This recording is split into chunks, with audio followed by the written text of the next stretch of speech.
It was a shortcut I'd never taken before, a narrow, winding road through dense woods, barely lit by the moon's weak glow. My car's headlights pierced the darkness, revealing the path ahead, until they flickered and died. I coasted to a stop, heart pounding, as shadows danced in the darkness. I reached for my phone. Dead. Of course. Outside, the silence was oppressive, smothering.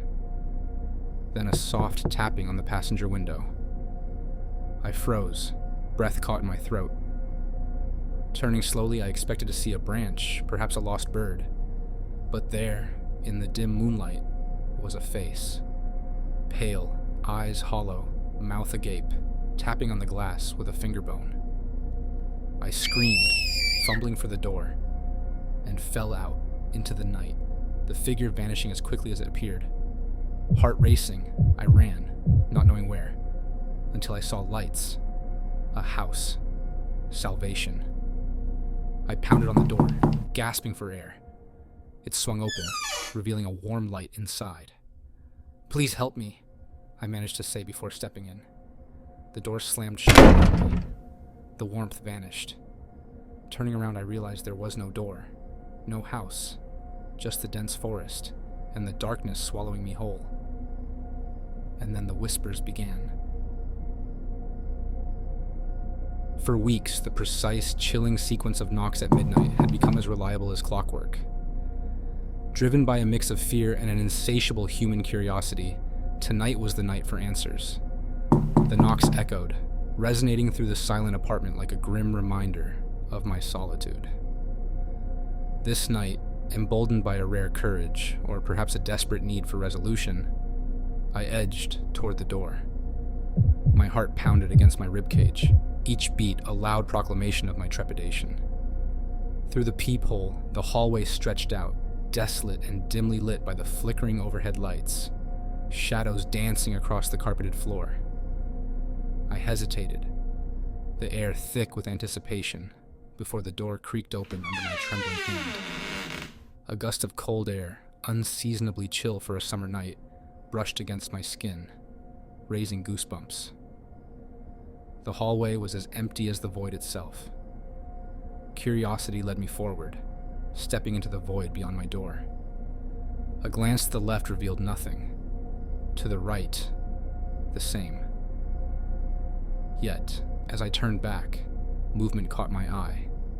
A shadow that twisted and writhed, forming into a tall, dark figure, its eyes piercing through the gloom, glowing with a malevolent light. "You invited me in," it hissed, a voice as cold as the grave, echoing with the weight of unspoken ages. Panic surged, a primal urge to flee, but my retreat was cut short by the door slamming shut, the sound a final definitive note.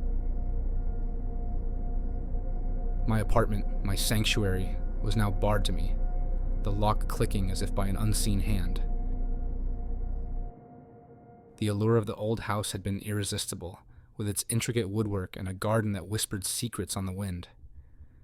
Yet, its charm belied the strangeness that began with the antique mirror hung in the hallway, a portal to a world unseen. Night after night, the mirror beckoned, its silver surface shimmering with an otherworldly light. The reflection, once a mimic of reality, began to act of its own accord, smiling wickedly, gesturing with a hand that seemed all too real. It was a slow seduction, a dance of shadows and light that drew me ever closer to its enigmatic surface. Then, on a night shrouded in silence, my reflection reached out, its fingers piercing the veil between our worlds. With a force born of curiosity and an unknowable intent, it pulled me through to a realm reversed, where the house's true history was etched into the very walls, whispers of its past inhabitants filling the air. Trapped in this mirrored existence, I watched helplessly as my room, my world remained just beyond reach, a visible but untouchable reality.